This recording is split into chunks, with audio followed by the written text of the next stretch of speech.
కావడము, ఫినిష్ కావడం మూడు ఒకేసారి ఉపయోగిస్తాయి సృష్టిలో. అంటే మన జననము, మనం జీవించే కాలము, మనం వెళ్ళిపోయే టైం అన్నీ కూడా ఒకేసారి ఉపయోగిస్తాయి. అంటే ఆల్రెడీగా ఫిక్స్ అయిపోయి ఉంటుంది. అది ప్రకృతిలో జరిగేటువంటి గుర్తుపెట్టుకోవాలి. ఎప్పుడైనా కూడా ఏదైనా ఒక సమస్య కానీ ఒక పని కానీ ఉద్భవించింది అంటే మూడు ఒకటేసారి పుట్టింది.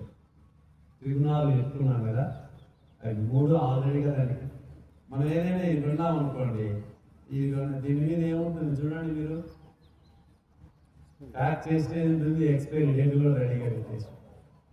అర్థమైందా? అంటే జీవితం కూడా గుర్తుపెట్టుకోవాలి ఎప్పుడైనా కూడా. అలాగే భగవద్గీతలో ఒక శ్లోకం ఉంటుంది.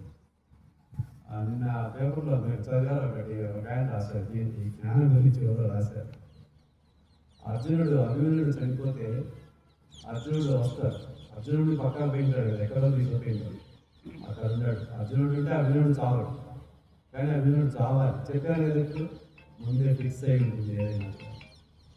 కాబట్టి అది జరగాలి కాబట్టి శ్రీకృష్ణుడు భగవంతుడే కాబట్టి ఏం చేయాలో అది చేశాడు. వచ్చిన తర్వాత అర్జునుడు బాగా ఏడుస్తాడు. ఆ అర్జునుడిని పట్టుకొని వ్యామోహం కదా కొడుకు, ఏడ్చి పెడతాడు. అప్పుడు పక్కకి వెళ్ళి శ్రీకృష్ణుడు కళ్ళకు నీళ్ళు పెట్టి బాధపడతాడు. అప్పుడు అడిగాడంట, అదేంటయ్యా ఆయన, ఆయన అంటే కొడుకు తెలిపి ఏడుస్తాను, నువ్వెందుకు, నువ్వు భగవంతుడి స్వరూపం అంటారు కదా, నువ్వెందుకు ఏడుస్తున్నావు, ఏడ్స్కి ఏం చేయమంటారు?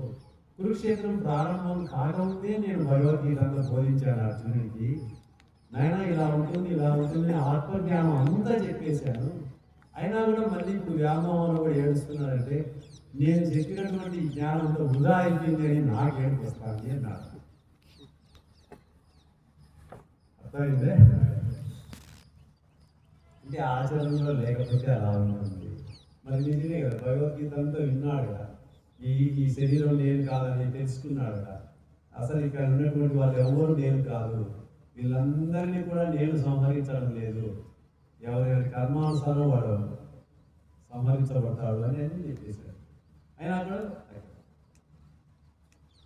అందుకని ఇది కర్మణ్యే వారికారస్తే మా ఫలిష్ట కదాచన అనేటువంటి ఒక శ్లోకం ఉంటుంది. అంటే కర్మని చేయడం వరకే నీ యొక్క బాధ్యత, కర్మలో ఫలితం మాత్రం నీకు సంబంధం లేదు. అందుకని చేసే పనిని చిత్తశుద్ధితో చేయడం వరకే మన కర్తవ్యంగా.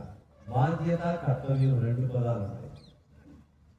బాధ్యత అంటే ఒక అర్థం వస్తుంది, కర్తవ్యం అంటే ఒక అర్థం వస్తుంది.